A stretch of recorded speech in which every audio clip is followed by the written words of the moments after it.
Well, a very good evening. So today I am with Devika Rangachari. She's been with us before on Sipping Thoughts. I'm excited to have her back. She's an award-winning author. She's a historian, and we're going to be talking about her new historical fiction novel, Queen of Fire. Before we spoke about her novel, Queen of Earth, and it was exactly, I mean, it was very invigorating read, and I learned so much. So I'm so excited to talk about her new book, Queen of Fire. And I am Sukirti Gupta, your host for the session. So a lot of you know Devika. She tells a lot of stories. She's won so many awards. She's really very well known in the children's author space. She has won her book, The Queen of Ice, was on the White Raven list. It won the Neev Book Award for young adults. It was also shortlisted for the Sahitya Akademi's Bal Sahitya Puraskar and has been optioned to be made into a movie and a television series. I cannot wait for that. She's had a lot of other books. She's had The Queen of Earth, 10 Indian Monarchs, whose amazing stories you may not know, Tales of Love and Adventure, Swami Vivekananda, A Man with a Vision, Hers Vardhana, Merry Mischief Maker, the Merry Mischief of Gopal Bhand, The Wit of Tenali Raman, and Growing Up. So many, many books that she has written, and I'm sure you'll love all of them. She's also the recipient of a prestigious national fellowship that was awarded by the Ministry of Culture to research aspects of gender and historical fiction in Indian children's literature. So first of all, Devika, a very warm welcome to Sipping Thoughts, and we're so excited to talk about Jhansi Ki Rani, Manikarnika, however you want to, Jhansi Ki Redemption. I am from Jhansi, by the way. Both my parents are from there. Oh, wonderful. Thank you so much, Sukirti. It's always a pleasure to have these conversations with you. And thank you so much for wanting to discuss Queen of Fire with me today. Oh, I'm so excited because, of course, being from Jhansi and our origins are from Jhansi, so we've grown up hearing about Jhansi Ki Rani, the bravest, the fiercest, the warrior queen. But I want to ask you, because there's so much been written about her. So why did you want to tell her story? I mean, there's been a film, there's been even a series on TV. So why did you actually want to write about her? So actually, this is the book, Queen of Fire, published by Penguin under the Duckbill imprint. This book came about in a rather unusual way because normally I write about medieval queens in the Indian past. But I was approached by a publisher in England who's launching this adventure series for 10 to 12-year-olds on remarkable women around the world. So the publisher said, we've already decided that we want something written on Rani Lakshmibai of Jhansi. So would you be able to do it? So of course I hesitated a bit because normally I write about queens who are very little known, and as I said, the medieval period. And adventure stories is, it was something that I hadn't done before, but I took it on as a challenge. And so the book was published in UK, but Penguin bought the India rights and then decided that my editor said, let's expand the book and make it slightly different so that it appeals to a slightly older audience as well. And it's not just an out and out adventure story, but it has other facets to it as well. So that's how Queen of Fire came about. So tell us about a little bit about Queen of Fire and why did you call Jhansi Ki Rani Queen of Fire? She's been given so many other names also. Well, I think that everybody knows the story of Rani Lakshmibai of Jhansi, who bravely fought for keeping her kingdom of Jhansi intact, so that her son Damodar could adopt it, and just fighting the British who wanted to, were eyeing her kingdom and who were trying all sorts of strategies in order to take it away from her. And so her bravery is has gone down in history as seen as something that even inspired the final Indian independence movement, because she was one of the key figures in this whole struggle against the British. That is was very inspirational.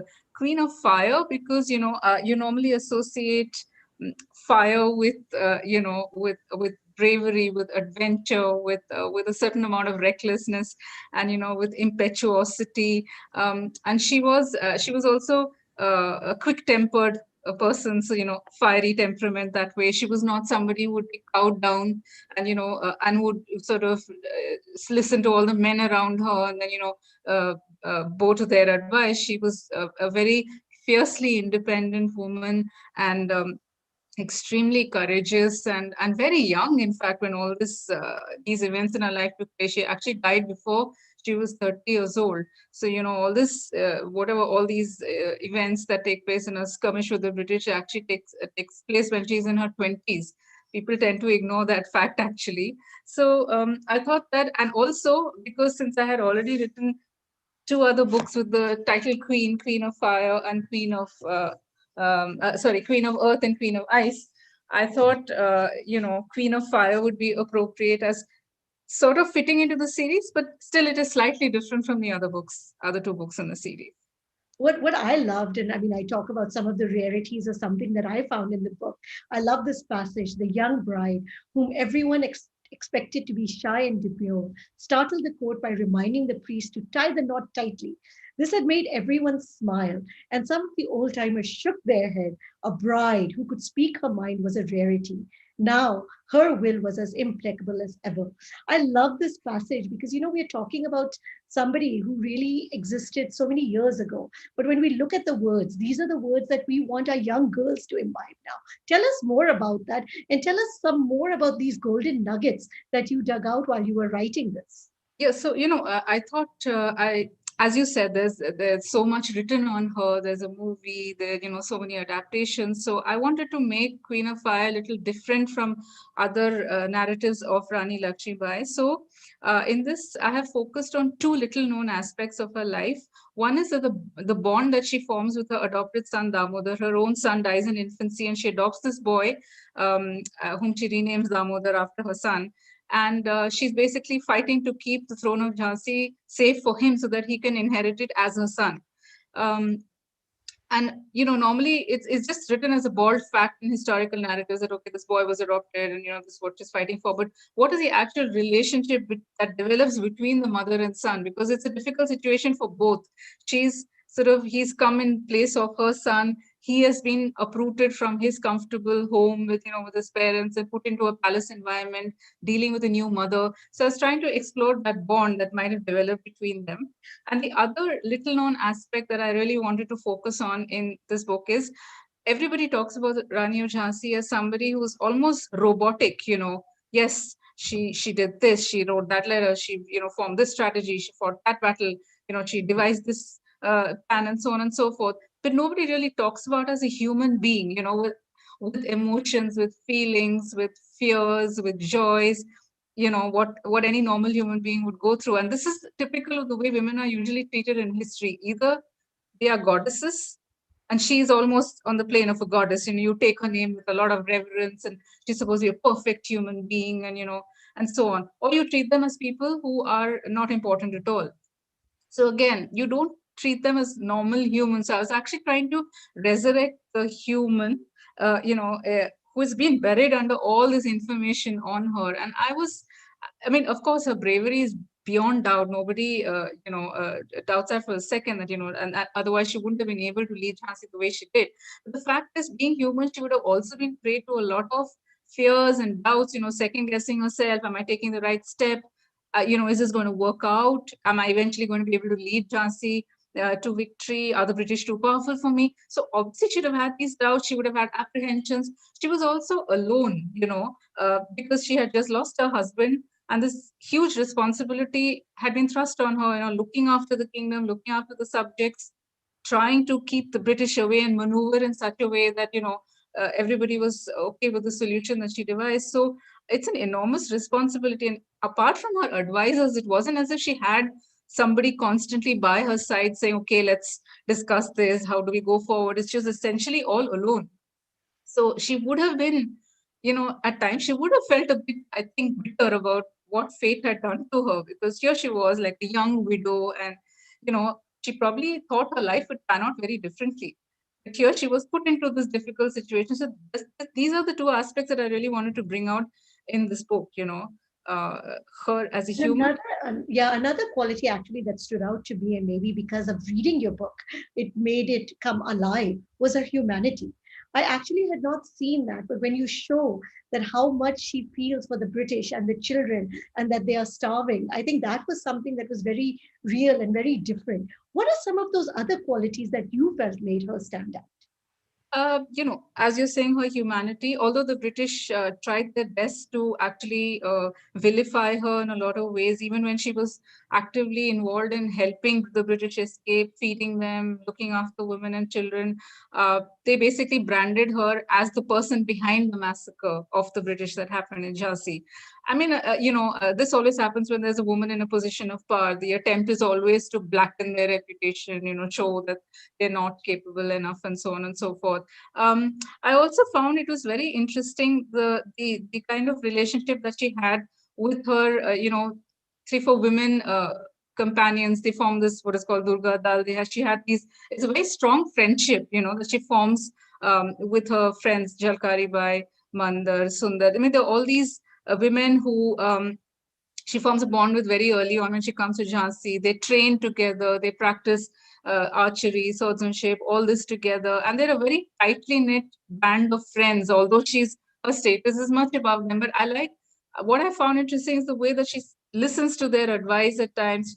And when, sometimes she's very upset, they're there to calm her down. And eventually one of them sacrifices her life to, save her, which it sort of creates so much of trauma in Rani Lakshmibai's mind, because she loves her friend so much. I found that that's something again that's not really given so much importance in renditions of her story, and that is really interesting. And also as a mother, you know, uh, y- her role as a mother, trying to make sure that her adopted son, became as strong as she wanted him to be, because he would naturally have been worried about everybody, the British at large, and everybody's worried about what's going to happen, and the fears would have definitely affected him as well. But she wanted him to be almost cast in her mold, that you have to fight, you have to, justice, you have, that's most important. And I found that really interesting. It's not as if she just adopts the boy and says, okay,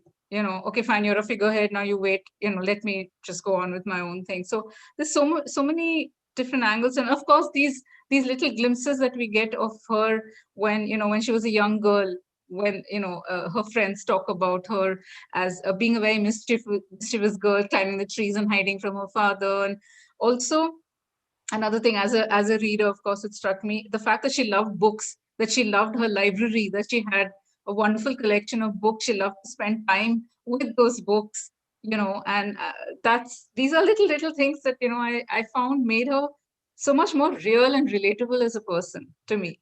Exactly. I mean, it sounded like you were actually writing about a very modern woman. And so it takes us back that when we start to think about history, were women more fierce, more individualistic, had more opinions? And have we seen a change and now we're fighting back for our independence? Because I think of one scene in which you say the queen does not cover after the death of her husband, but she takes charge. Not the typical way that widows are expected to, especially not cutting her hair. And you speak a lot about her pulling her hair back in a turban, riding on this fierce horse, and not being afraid to go out.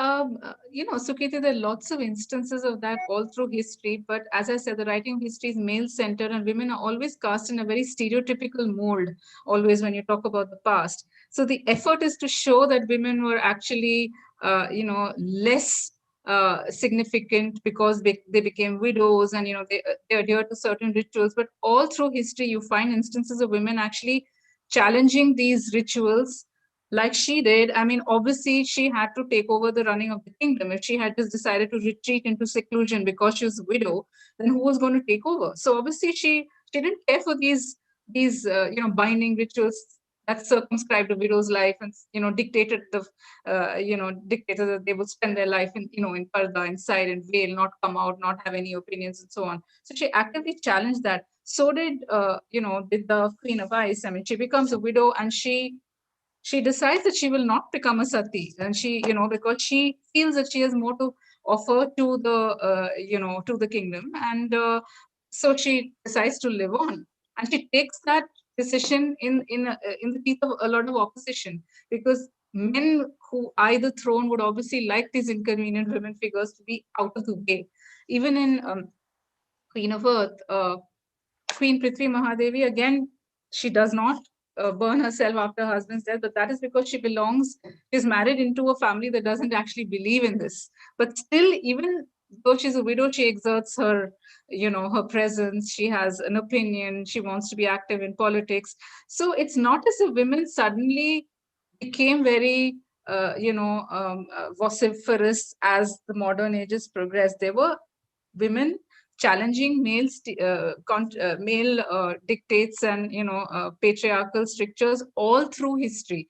The only problem is that you do not hear about them.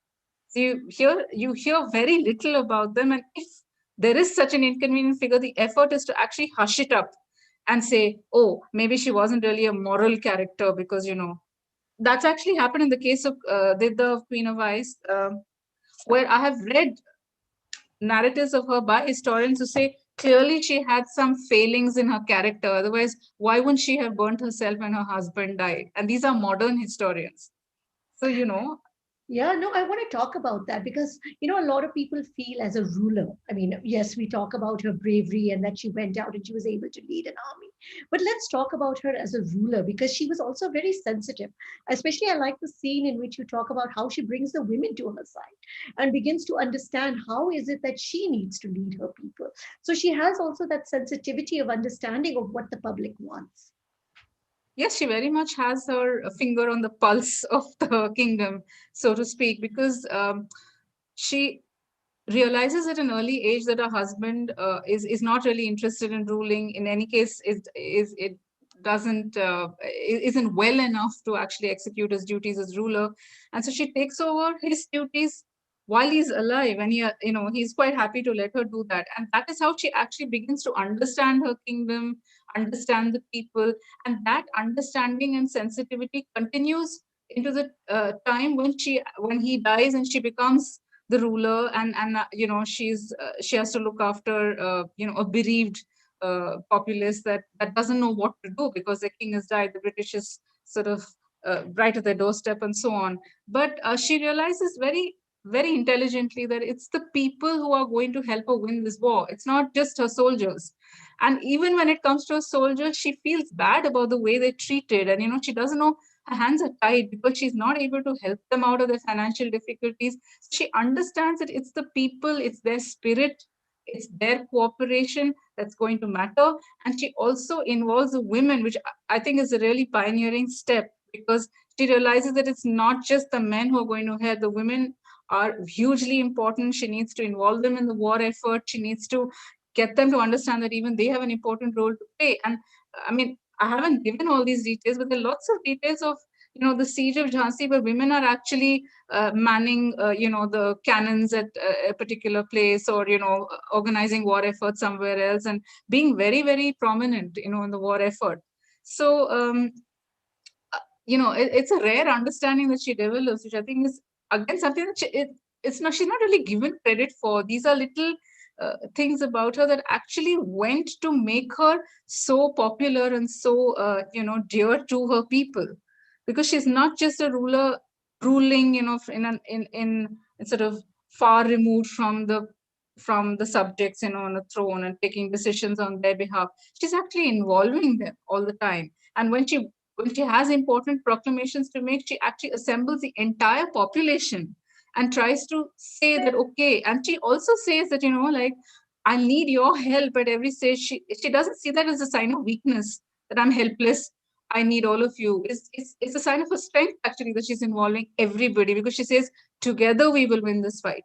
And later on, when she's forced to leave them, it traumatizes her, because it's almost like a mother abandoning her children to their fate. So, I love this one when you say, "We will fight," she announced firmly. "I will not hand Jhansi over to the British like someone meek and defeated.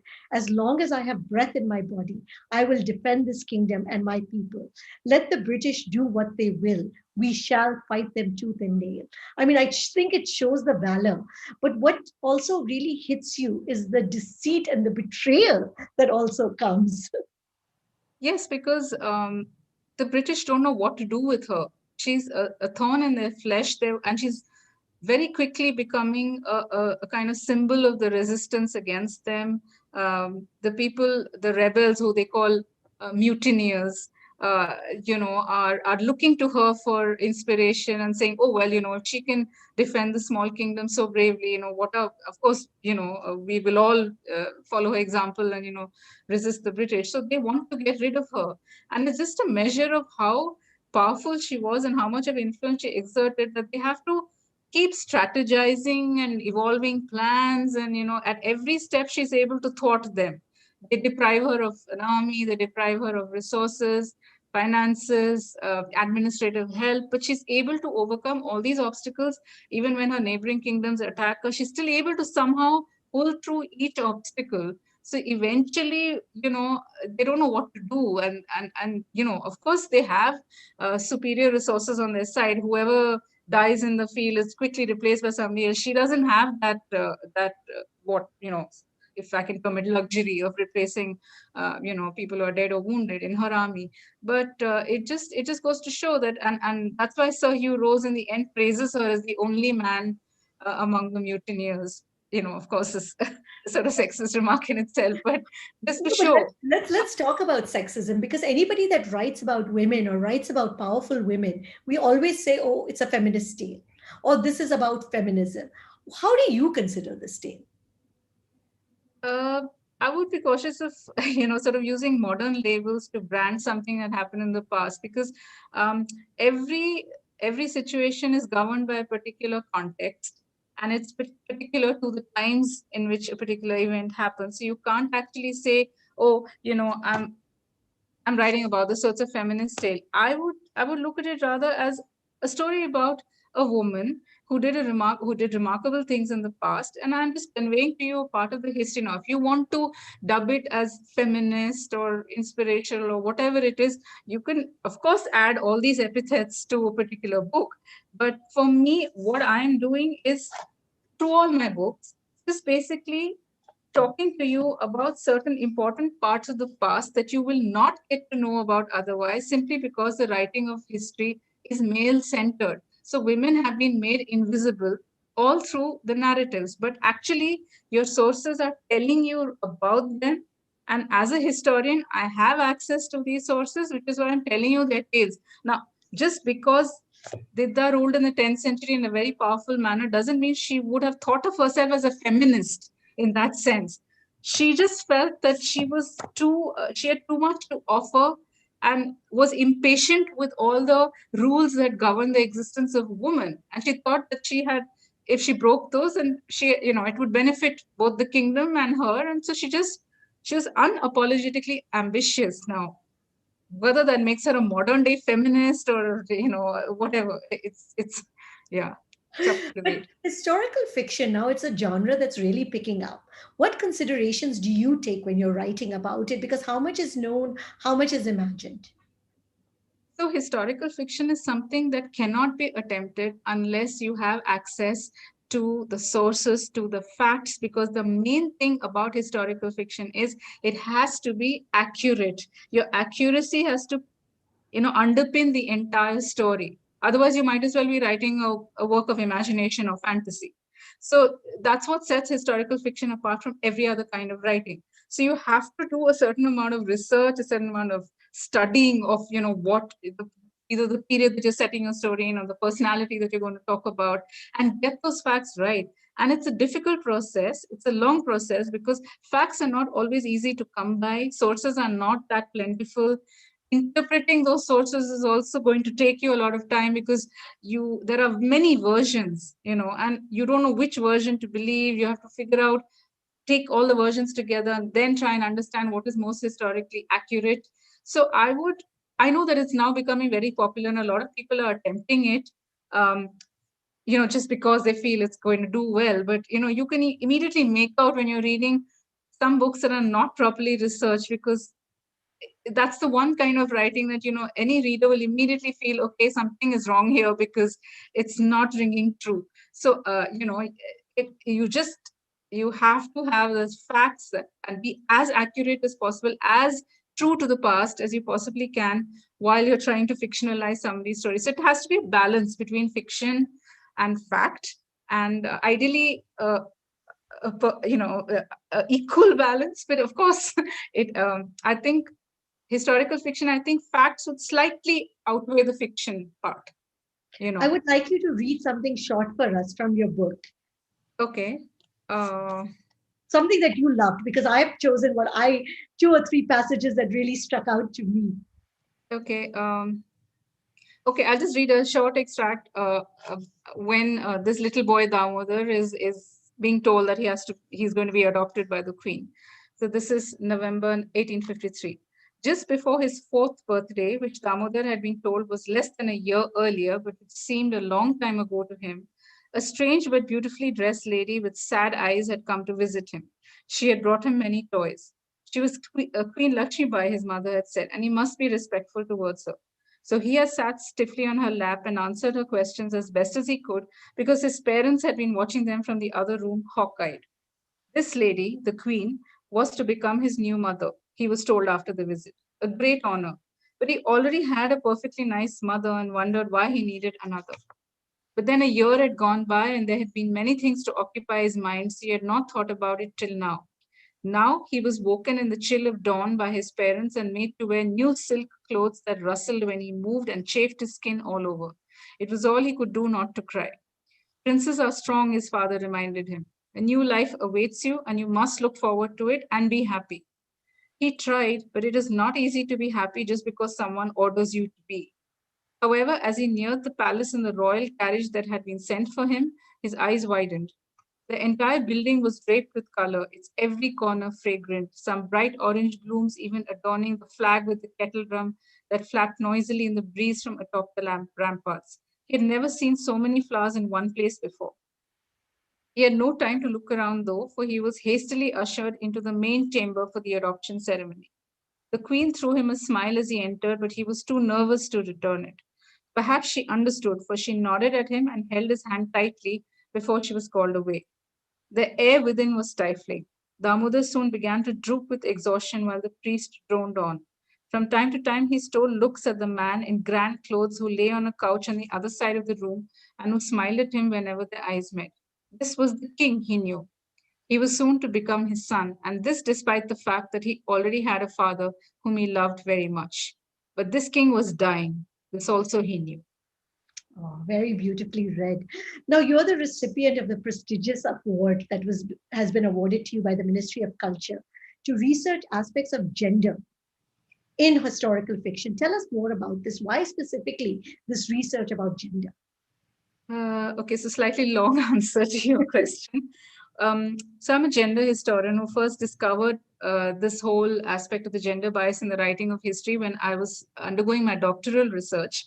And this book came out of it called Queen of Ice, which is about a 10th century queen of Kashmir called Didda, who ruled for 50 years, but who's always either removed from history, you don't hear about her, or she's treated as a monster because she was a woman who dared to step on the throne. And she had a very remarkable history. She ruled very powerfully and very capably, despite being lame. She had a deformed foot. She needed to be carried around from place to place. Despite that, she left a mark, a very decisive mark on the landscape. So that is when I discovered that, okay, I think I should write about her for young adults so that this is not something they're going to read about in their textbooks in school. So, let me they need to know about this person. So, I wrote about that, about her. And then I wrote Queen of Earth, which is this is part of my postdoctoral research. And this is about Prithvi Mahadevi, who ruled Orissa in the 9th century. Again, got the throne through very interesting circumstances. And had to rule over a territory that her father had conquered. So the people were very hostile towards her. But her inscriptions and other records indicate that she was very ambitious. She had a lot of political shrewdness. She's able to maintain herself on the throne. And again, this is a woman who's been wiped out of history. You do not hear about her at all. So after I wrote these two books, I started thinking about whether there are other books available for children, not just young adults, but maybe even a younger age group than that, the middle grade readers, that actually highlight women or talk about women in a gender sensitive way. And so I decided that I wanted to look up books written on history and to see whether this was topic that interested publishers, or authors at all. And it was in the course of that I realized that there was a lot of information that is coming across. So that's why I applied for this fellowship and I got it. And it's been wonderful just doing this, because I've been looking at uh, books primarily written in English for children in India, ever since children's literature actually took off, in, say, in the 1950s, with Children's Book Trust and National Book Trust and so on being established, and whether gender really mattered. And the fact is that, yes, there are a lot of extremely gender sensitive books, beautifully written. I don't even know whether children nowadays are aware of these books. They're published in the 1960s, 1970s, 1980s. So I don't know whether they're even being, they're available in the market these days. And that was really wonderful. And there are also a lot of books written in the current context that actually look at women, as prominent people. I could mention the Girls of India series of Penguin. I think they had, little teenage girls or younger girls in different historical periods, going through some adventures.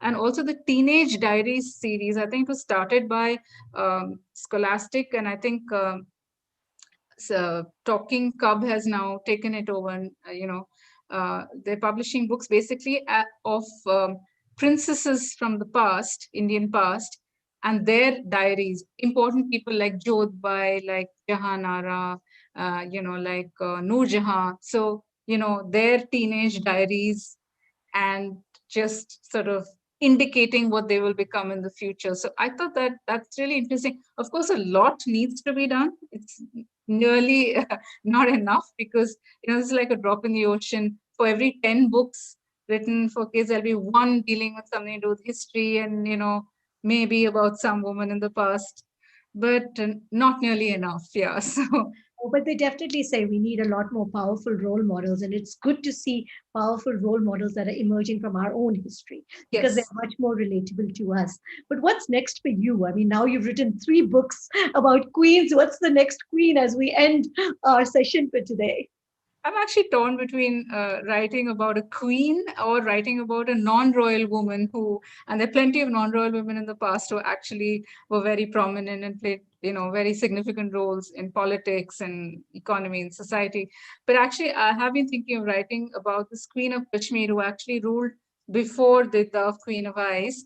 Her name was Sugandha, and she had an extremely interesting, turbulent life, as strong as Vidya was, as powerful, and again has suffered the same fate of being made invisible or of being criticized because she was so powerful. So I think history is something story is something I really like to write, for young readers, so that they can again get to know part of the past that they're not going to have access to. Well, we wish you the best of luck. And any closing words as we end our session for today?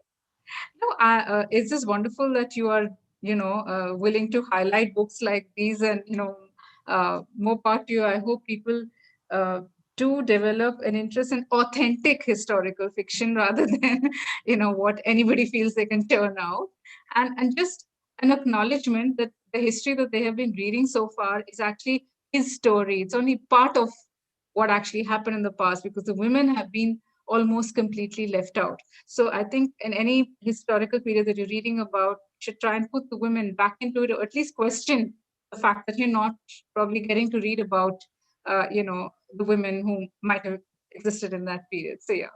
So, with that, we wish you all a good night. And let's not talk about his story, but let's talk about her story. Good night. Yes, absolutely. Absolutely. So thank you, Sukriti. Thank you. Thank you for being on Sipping Thoughts.